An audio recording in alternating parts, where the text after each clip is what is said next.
This podcast is brought to you by The Senior Techie, a source of information for seniors and others about technology.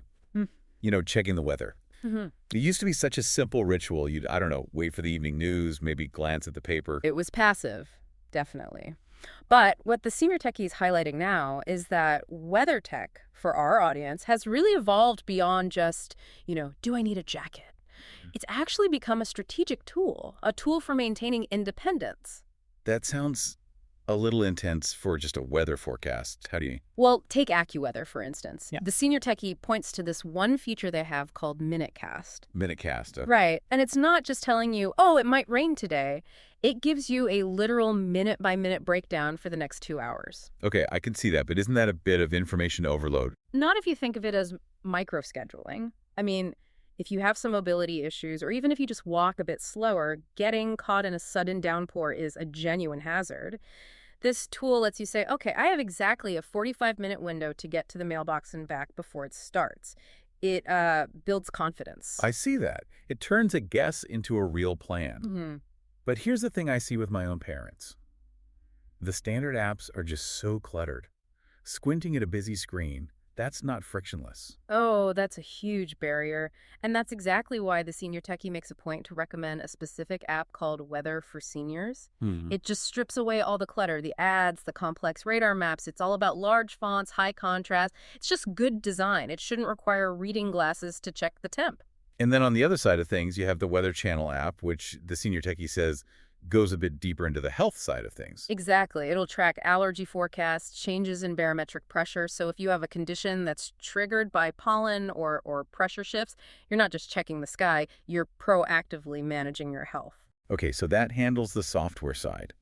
But what about the hardware? What if, arthritis or tremors make using a touchscreen really frustrating?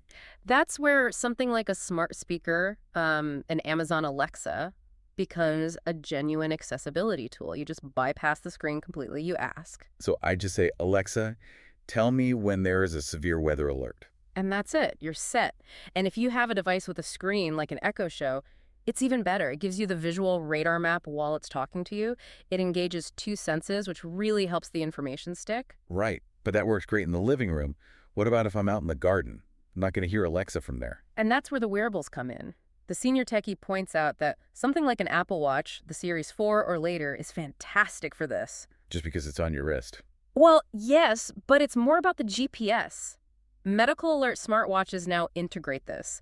They pull weather data based on your exact location. It keeps you informed without you ever having to fumble for a phone. Now, I have to challenge you on this next one.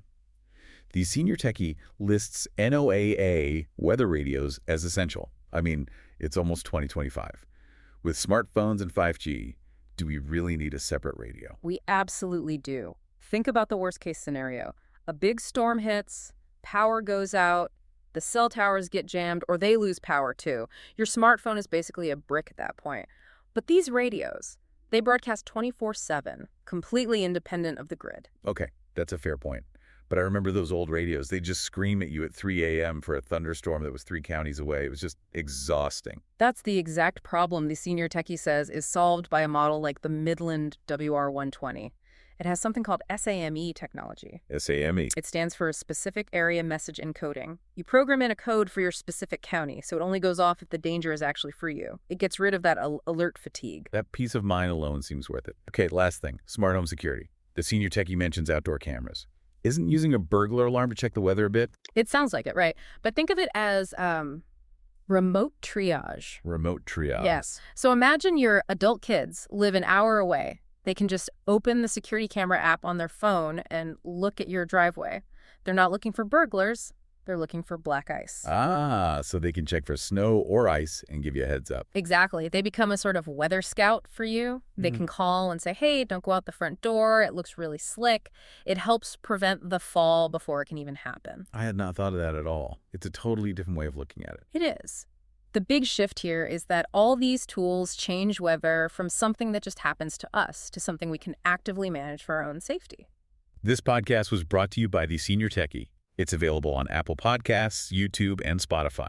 If you'd like to keep up with their newsletters, you can subscribe for free by going to theseniortechie.com.